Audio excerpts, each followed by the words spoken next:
Gordon was cross. Why should Henry have a new shape, he grumbled. A shape good enough for me is good enough for him.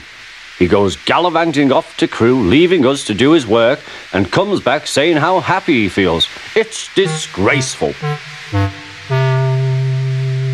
And there's another thing. Henry whistles too much. No respectable engine ever whistles loudly at stations. It isn't wrong, but we just don't do it. Poor Henry didn't feel happy anymore. Never mind, whispered Percy. I'm glad you're home again. I like your whistling.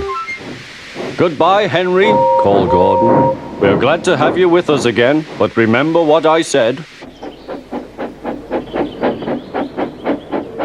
Later, Henry stopped at Edward's station. Hello, Henry, said Edward. You look splendid. I was pleased to hear your happy whistle yesterday. Thank you, Edward, smiled Henry. Shh, shh. Can you hear something?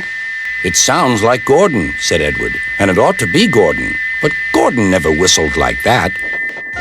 It was Gordon. He came rushing down the hill at a tremendous rate.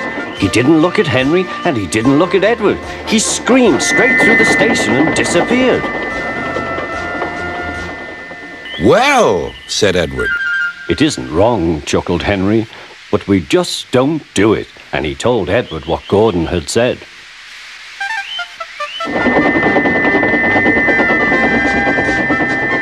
Meanwhile, Gordon screeched along the line. The noise was awful.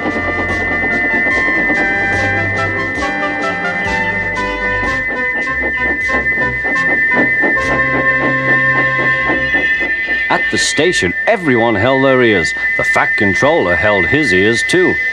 Take him away, he bellowed, and stop that noise! Gordon puffed sadly away. But he wouldn't stop whistling until two fitters climbed up and knocked his whistle valve in place.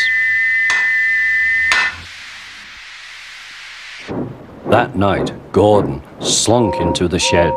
He was glad it was empty. It isn't wrong, murmured Henry to no one in particular, but we just don't do it. No one mentioned whistles. Next morning, Henry was enjoying himself enormously. I feel so well, I feel so well, he sang. Trickety-trot, hummed his coaches. Then he saw some boys on a bridge. Peep, peep, hello, he whistled. Oh, he called.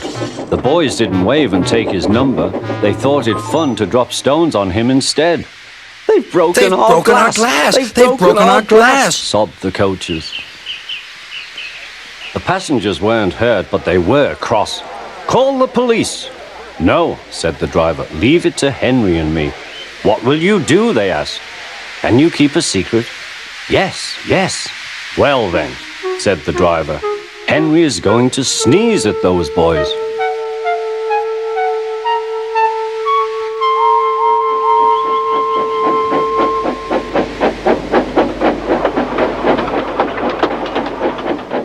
Lots of people were waiting at the station just before the bridge.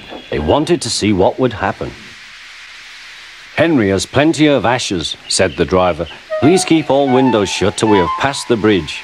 Henry is as excited as we are, aren't you, old fellow? Henry was feeling stuffed up.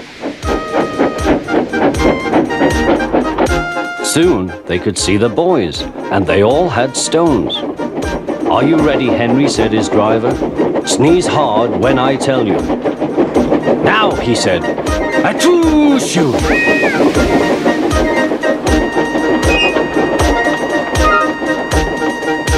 Well done, Henry, laughed his driver. Henry went home very pleased with himself. He had taught Gordon and silly boys a lesson with a whistle and a sneeze.